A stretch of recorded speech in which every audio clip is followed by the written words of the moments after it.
Hello, this lecture will cover pages 146 through 163 of my lecture notes, so please print those pages out and have them in front of you as I present this lecture on Chapter 8E, a review of impedance and admittance, and then I'm going to begin basic AC steady state analysis. So to start out on page 146, we talked about impedance, and I'm going to briefly mention admittance as we go through as the reciprocal of impedance. But impedance is the opposition to the flow of current in an AC circuit, sometimes referred to as AC resistance, or the phasor voltage across the load divided by the phasor current flowing into the load. That's just the ratio. It's Ohm's law. So you can define impedance as the opposition to the flow of current, or you can define it in terms of an equation, which is the phasor voltage divided by the phasor current. This is the rectangular form for the impedance. It's equal to R plus or minus JX, and it's in ohms, where R is the resistance, or the real value of impedance, and X is the reactance, or the imaginary. And we talked about imaginary numbers being perfect to represent reactance, and the complex number system is perfect for representing impedance.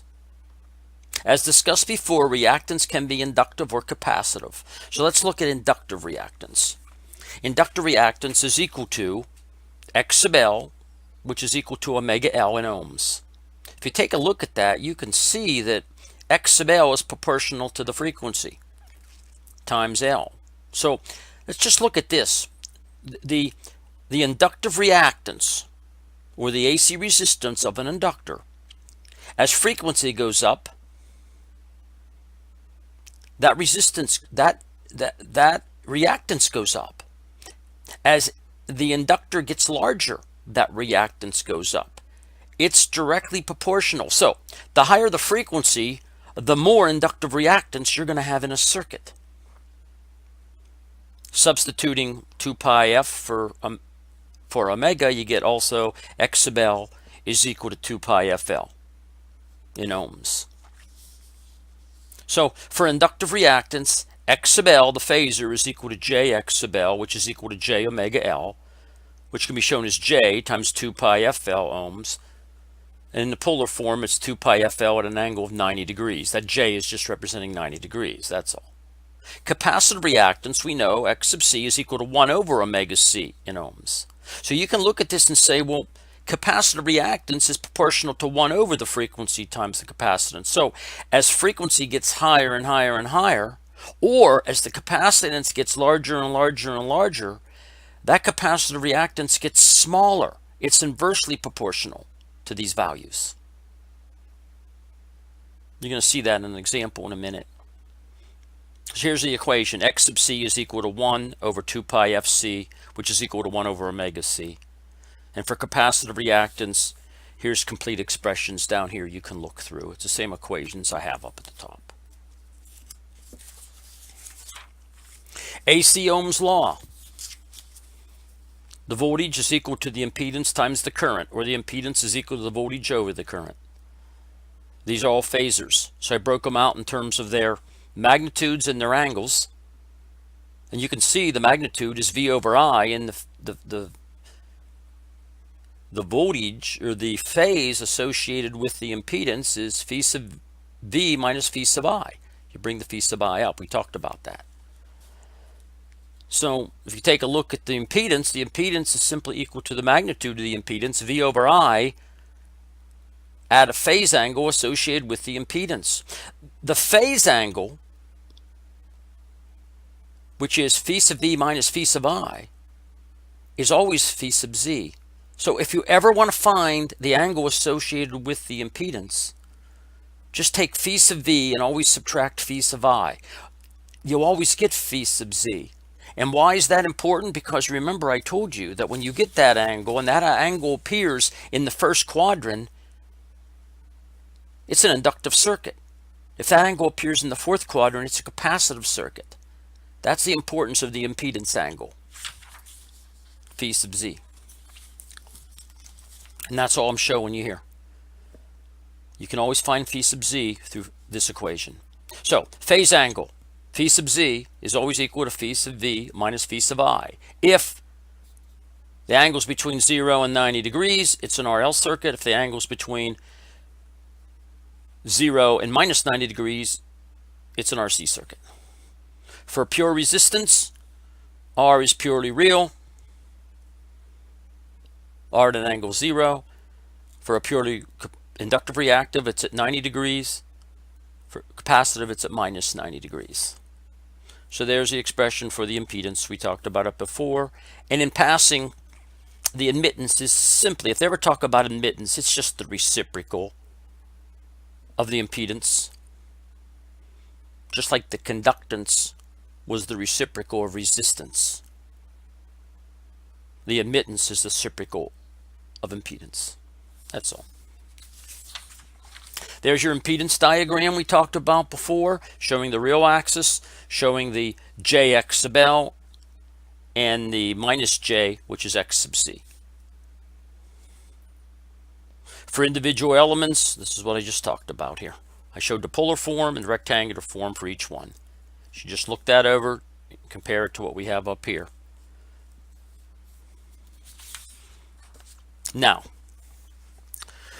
Now that we have the complex number review out of the way, we did some basic understanding of what we mean by phasor or frequency domain representation.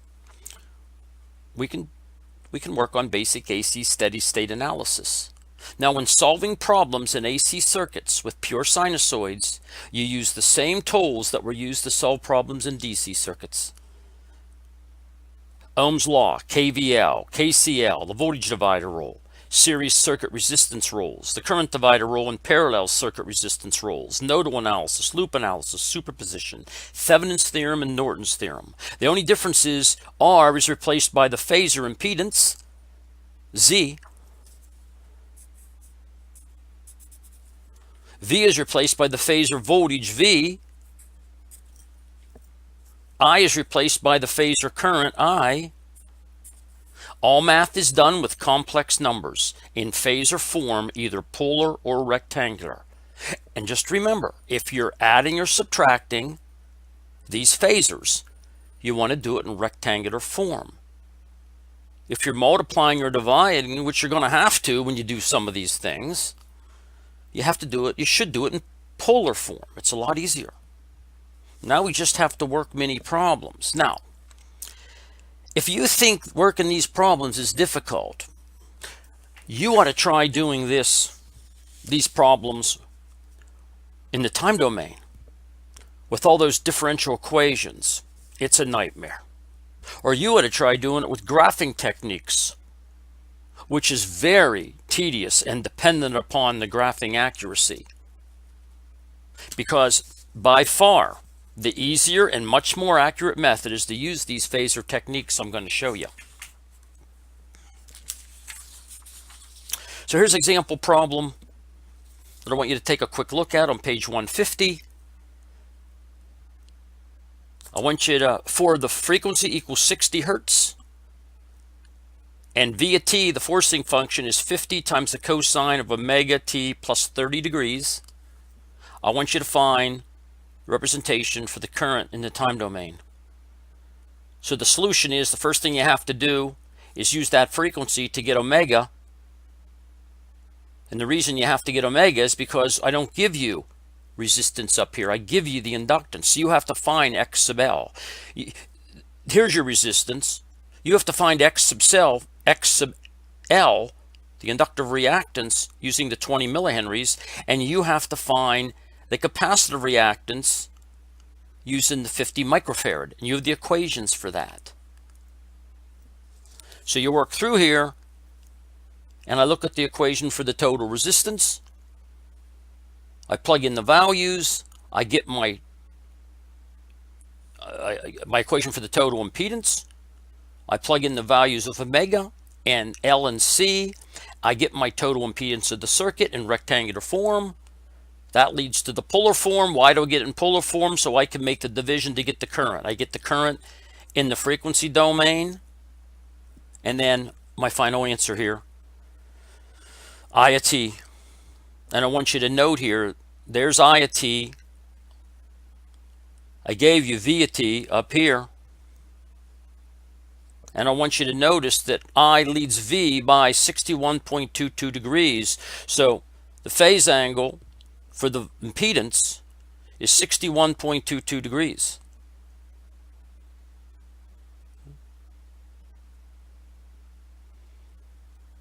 That turns out to be a capacity. It turns out to be the phase angle. I'm sorry, the phase angle for the impedance here is minus 61.22 degrees. That puts it in the fourth quadrant, so you know it's going to be capacitive.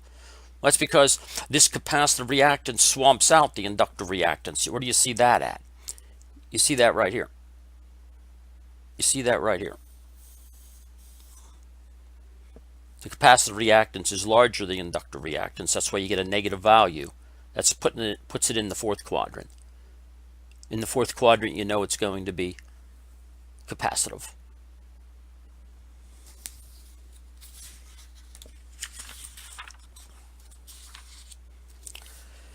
As an extra problem, as an example problem here, I want you to do the same problem we just went through, but change the frequency from 60 hertz. Change that frequency here from 60 hertz to 400 hertz. When you change it to 400 hertz, I want you to notice, just by looking at the values of capacitive reactance and inductive reactance, as frequency goes up, the inductive reactance gets larger, and the effect of the capacitor gets smaller. So look what happens for an answer here of the total impedance. It's inductive. So this circuit right here, when you increase the frequency to 400 hertz, go through the calculations, you're going to see that in that case, it becomes an inductive circuit because this becomes larger. The capacitive reactance becomes larger. The inductive reactance becomes larger than the capacitive reactance. And when you do that, that puts the phase angle for the impedance in the first quadrant, obviously. And there's the answer for the current. Make sure you can get that. Here's an example problem here. I want you to find the voltage V of t. I want you to find the current I of t in this circuit up here. And I want you to find the current IC of t, current to that capacitor, if the voltage forcing the circuit is 120 times the sine of 377t plus 60 degrees. Here's my solution. Make sure you work through, see my solution. I first added these up here, put these in terms of their phasor form in rectangular form. I added them up and I put this in parallel with this. I called the sum of these Z prime. Then I put Z prime in parallel with the 50 microfarad capacitor, but I had to calculate capacitive reactance there. And that's what I did, and I worked out the problem. When you work out that problem, you end up with an answer here of I of t is equal to 3.88 cosine of 377t minus 39.24 degrees, and that's in amperes.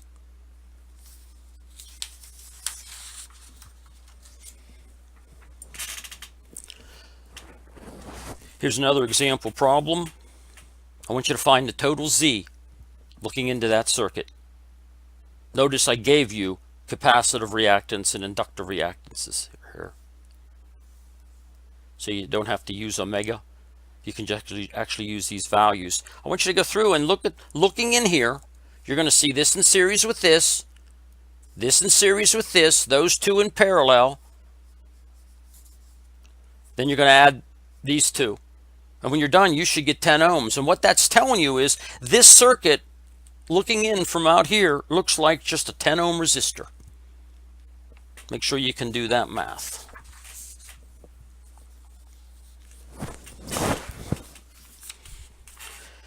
Here's another example problem. It's on page 154. Okay. Now I want you to find here in this problem the current I1, the current I2, the current I3, the voltage V1 and the voltage V2. Okay. It's probably a little difficult to see that. So let me show you here in the book where I got that. This is this problem right here. That's that problem right there. You could pause the video and just look at it. You want to calculate all the voltages and currents in the circuit and then show the phasor diagram for it.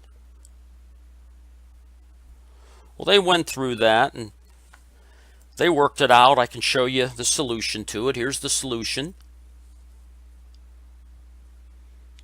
Not very difficult, just to work through the complex math. Rectangular to polar, polar to rectangular. That's why that stuff's important. And then if you take a look on the next page, continuing on with the solution, I'll let you hold that there and look at it. And they finish up. You can find all the values. They give you all the answers there in phasor form. So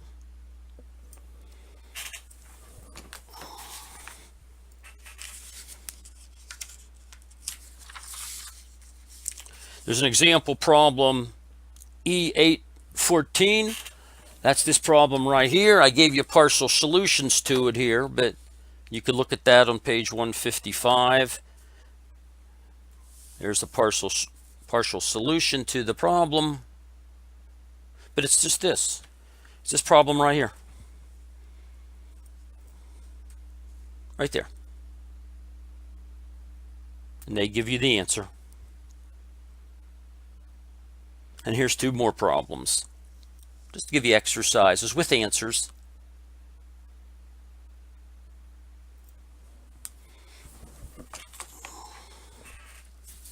Just getting comfortable with it. The voltage divider rule, we talked about the voltage divider rule before. Voltage divider rule for AC circuits. Here it is. Same thing as the voltage divider rule for DC circuits. The only difference is everything is a phasor. And I give you an example down here. There's a nice easy example to work out. I want you to find voltage across the resistor and voltage across the capacitor. And a real quick check on this is, do these add up to give you the rise out here? Well, what you have to do is, remember, to add these up, you convert it to rectangular, convert it to rectangular, add them up, convert it back to polar, and see if you get the answer. It's a good check.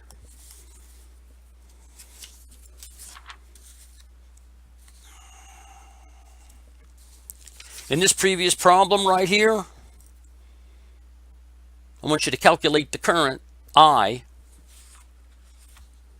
Calculate the current I for the resistor and the current I for the capacitor. It should be the same current. It's a series circuit. But you can calculate it. Calculate the current using the voltage across the resistor and the resistance, and calculate the current using the voltage across the capacitor and the capacitive reactance. You should get the same current.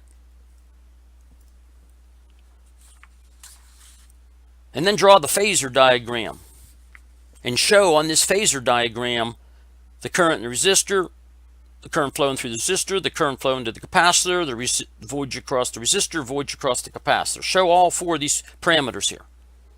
And does the phasor diagram make sense to you? Look at all the voltages and currents and compare what's leading and what's lagging and what's in phase and see if it makes sense. This is a good problem. The current divider rule. Here's the current divider rule for AC circuits. It's just like the current divider rule we had for DC circuits, except it's phasors. Here's an example. I want you to calculate the current I2. I give you the total current right here. I calculated the current I1 using the current divider rule. That's what it is. There's the answer. Calculate the current I2 using the current divider rule. And then add these two up and see if they give you the total for a check. It's a good example. Example problem number 1. Sort of hard to read this example problem number 1. So what I did was I'll just give it to you right here. This is what it looks like. Example problem number 1 looks like that. I want you to find V out, which is the voltage across this resistor, using superposition. And check your answer with nodal analysis. Here's the answer. The answer V out in phasor form is 17.5 at an angle of 87 degrees in volts. And here it is in the time domain. I converted from the frequency domain to the time domain using superposition.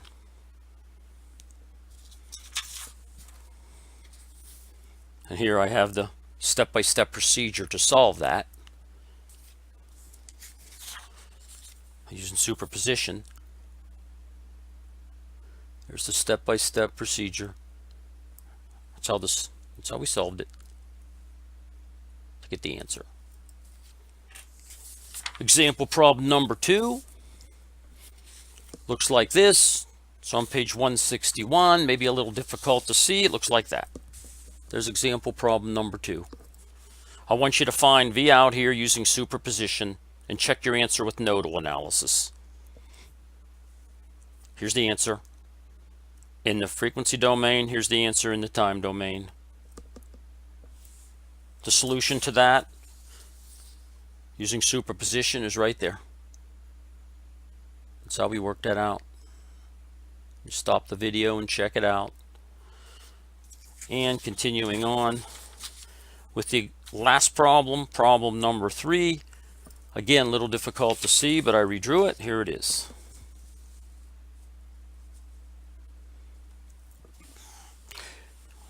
Find V out, or find I out, which is right here, the current through the 2 ohm resistor, using nodal analysis. I made this point V1 and this point V2. You could make it VA and VB, but notice they're phasors. I put lines above them. You're using phasor analysis here. And then once you get the answer in phasor form for the output current here, I want you to put it in the time domain. Well, that's pretty easy to go from there to there. That's a cosine representation, don't forget. And you just use the same nodal techniques we've used before to find the currents at 2 different nodes. Write a nodal analysis here defining the currents. Right here. That whole node right there. You have this current, you have this current, this current, this current, and this current. All in terms of V1 and V2. Then you write a nodal analysis here. You have this current, and this current. 2 equations, 2 unknowns. Anytime you multiply, put it in polar form. Anytime you multiply or divide, you put it in polar form. Anytime you add or subtract, you put it in rectangular form. Here's the analysis of that problem.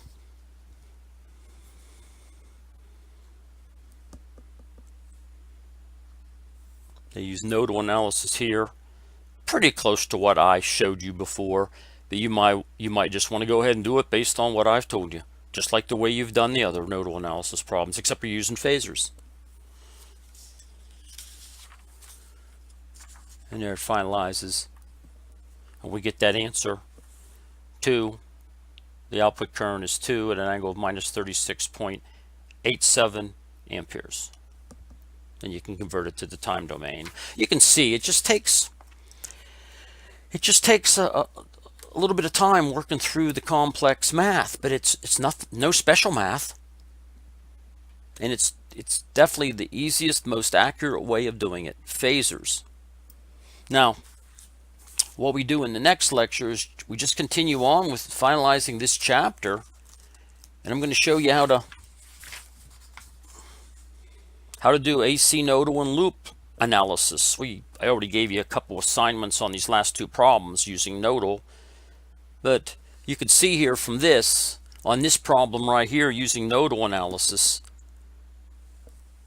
I can stop that video right about there, and you can take a look to how I got that. There's no problem with nodal analysis by Kirchhoff's voltage law at the node V. The only thing I'd want to do here is I'd probably want to call that V1 or VA. That's what I should have done. If you do that, this way you don't get your units messed up with an actual variable. I should have called that V1 there. But here's our equations.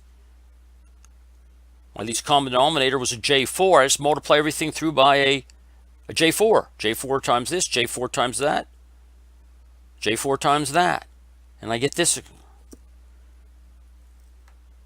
Just take your time and work through the algebra. It's simple algebraic equations to get to your answers here. But we'll be talking about that in the next lecture. That concludes this lecture on AC circuit analysis using phasors.